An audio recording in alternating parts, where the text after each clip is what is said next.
Hello everyone and welcome back to English 1510, the overview for week 15. You can see a slightly different course schedule posted up here. I just took off the earlier weeks on here now. I think it's been plenty of time for students to go over. Now I have this through up through week 15. And just note, on week 16, there will be nothing additional. I'm not adding any assignments on here. Your reading should be in week 15, should still be only focused on your research that you're doing. And it does look like most of you are doing some significant research. I'm getting very detailed overviews. I'm still working on outline feedback, so watch for that this week. Watch for the feedback files on those. And then for the submissions, just remember that the only thing left that you have in this class, my two face-to-face are doing slightly better than the onlines, but onlines have definitely picked up the steam here at the end. More students completing their work. Students who I've worked with because of absences of sick, job loss, all these other things, they're starting to get caught up, so those numbers are ticking up, which is good.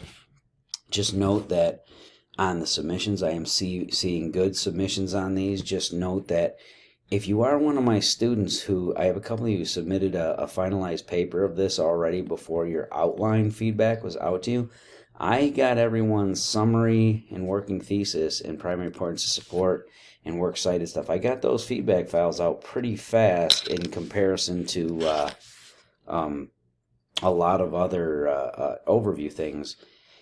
So everyone was able to have the majority of that stuff while devising their outline and even fixing those. And some of you even submitted a new outline once you saw the feedback on those.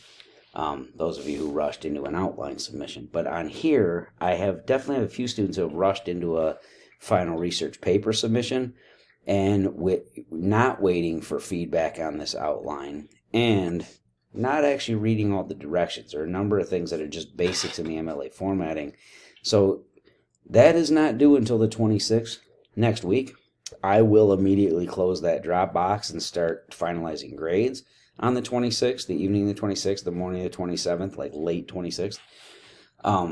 It will close out. No other submissions will be available, but I will start entering those grades in. If you see this feedback, or you know you did a complete submission of this without finalizing or reading all directions, make sure you do review this week and the outline instructions, the feedback, everything through the week this week. And then if you need to revise this still and put a new submission in there, you have until next Wednesday at 11:30 p.m. But just note, beginning on the 27th, I have 48 hours to get final grades in. If the work's not in then, on the 26th, for that and the rewrite, there will be no added grade. On the memoir rewrites, I want to say there are very few people that I recommended rewrites on. Only students with probably 20 out of 25 and lower, I think, were recommended for rewrites. If I saw that your work on rhetorical analysis didn't improve and you were still having those errors, I went through and recommended rewrites, put those on there. So on your feedback file on those, their final grade, just make sure you look in the comments. If it says rewrite recommended because you got a 20 out of 25 or lower and there were significant issues, certainly do one and submit it. I have a few from students already, but the majority of students, I just took the memoir final grade, reviewed that in the commentary, and then I just gave you full credit on the memoir final draft or close to it. So those grades posted up on Wednesday last week, Friday, yesterday, and then there'll be a few more of them that get into the files today and Wednesday of this week. You'll have all the final grades on rhetorical analysis and memoirs for all students. And the majority of students with memoir were solidly in the A category. So there wouldn't be a need to do a revision of the actual paper. It's not going to add any points. There's not an A+ in any category. So if you got any questions about any of that kind of stuff, remember instant messaging here at the top. Now, I want to make sure that we understand here at the end, we have 1 week left of this class. This week and next, we finish on the 27th officially. So looking these over, I still have a few students who have just completely ghosted the rest of the class. I mean, it was a little bit of engagement at the beginning of the semester. I got a message or two and then just nothing and no submissions. remember that it is your responsibility every week to be following through on these overview videos, everything in the assignment schedule, and it has not been too exhaustive of these different areas to keep up with. I mean, this gives you a few weeks here at the end of the semester on each one of these components, which should be more than enough to take the research seriously and really do these projects well. So the final assignment here, which I'll be touching on in a second here, the thing I want you guys to have a reminder on is I kept last week's note up about ChatGPT. Make sure you read this. Just note that we are way out ahead of this, and I am seeing students in all of my comp level classes and higher. I am seeing students that not only got flagged for ChatGPT or AI use on their submissions. We started dealing with this and trying to address this way before students even found out about it for the most part. I'm working with a committee, colleagues here and nationally, and even some internationally are now weighing in. But we figured out a number of different things. You know, your Turnitin system now has AI detection. We have another AI detection. And then we also have a process now where we're putting prompts right through the systems ourselves and then submitting those into our databases. So if you use ChatGPT, and even if AI detection doesn't get it, we've already run our prompts and topics through and produced as many papers in different variations as we could find and put them back through the system. So we're already finding that it works very well. If a student does a ChatGPT on a topic and submits it through one of our databases, now any system that has Turnitin or equivalent, all it does is going to show up that you plagiarized a paper. It'll show up that it matches something already in our system. And we'll go into the database and grab our already pre-submitted files, and it'll just show that you got that through an AI system that created the same exact thing. After a while, remember, ChatGPT and all these AI writing systems, after a while, they're just going through primary searches online. They're not even going into databases. So there are two things. One is they don't create real sources. Okay, you don't know what the research is going to show. Those of you who submitted papers with access dates from prior years on your research, you're showing your hand. There's no way that you accessed the file 2 years ago but wrote the paper last Tuesday. Okay, all of these things, and that's not, you can't just change access dates either. The DOIs and the links don't work, and we're running through your research and putting your research back through the databases. So if I'm not able to find your research on these through verifying DOIs and other time-stamped links, it's not credible research and it's not going to be accepted. So make sure you guys don't fall into this trap here.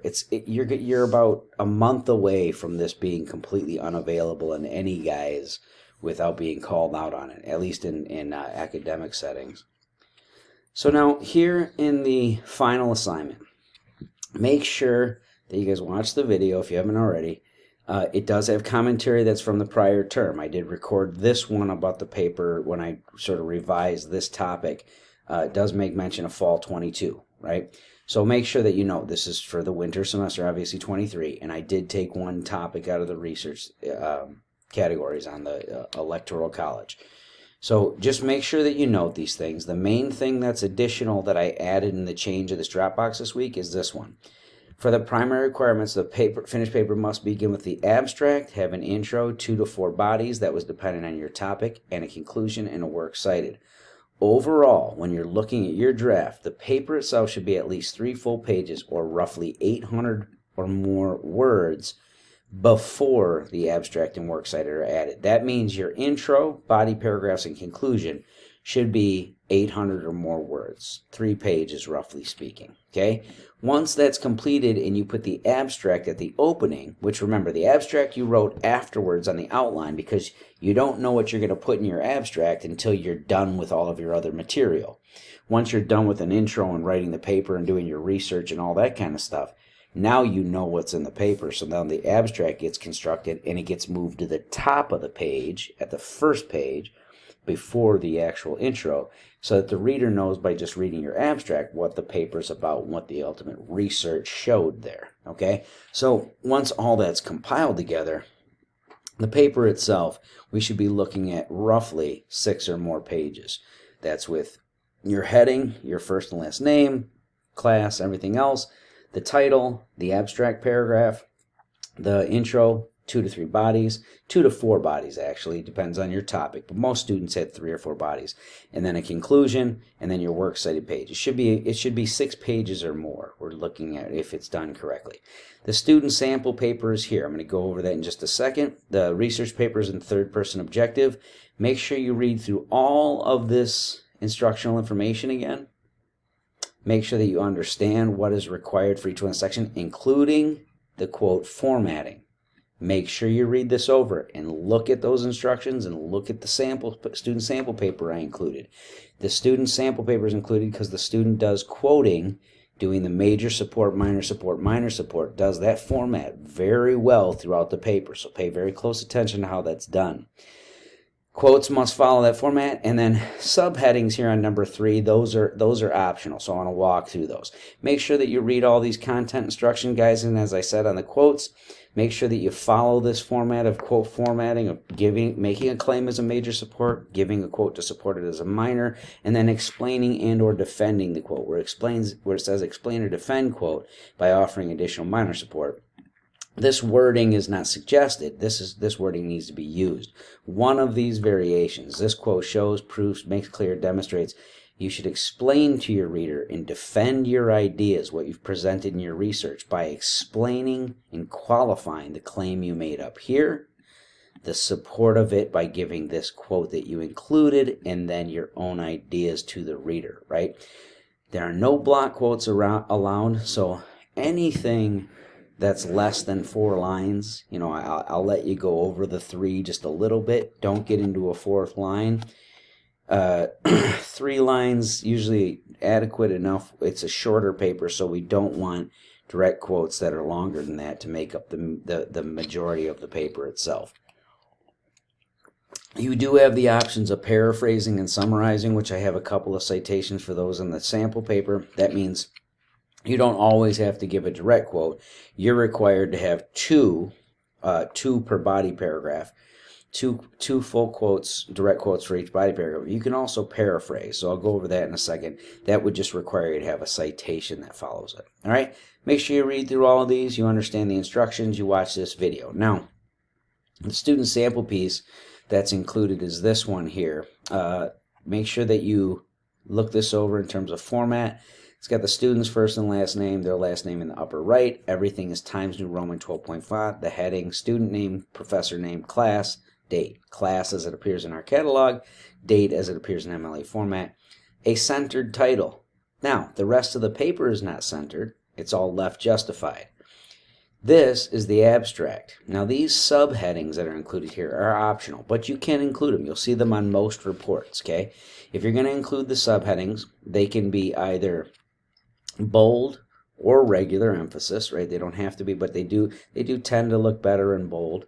Bold followed by a colon, which is the term, and then the paragraph follows it. Remember that the abstract is third person objective like the rest of the paper and explains what the paper is about. Then you have the introduction paragraph. That's a general to specific. This one follows the general to specific framing perfectly and then ends in an explicit thesis statement. Body 1 starts with an explicit topic sentence. It explains what the first benefit of daily exercise is that the person's going to be overviewing. And then you look through the bodies. One example of this, here's our quote format, all the way from here to here. Give quote, or make a claim, which is intro quote, give quote, explain or defend quote. In this setup, you got to have the major support for the intro, minor support of the quote itself, minor support or defense. The one error that I left in here to show you guys is this. The periods at the end of quotes do not go inside these quotes. A direct quotation, the period goes after the citation. All terminal punctuation does. I've also included this paper because the quote introduction format and citations are all different. So it shows you different examples. This one says, makes the claim from here to here, and then says, for instance, in the article examining the moderation effects, an abbreviated version of the title is used, and then it says the research has determined that, and here I can get rid of this. I don't need any comma because it's not introductory. I need the quote to complete my independent clause. That's my claim there, and then my citation. This means there's more than one author, okay? Make sure they're consistent with what's on your citation page,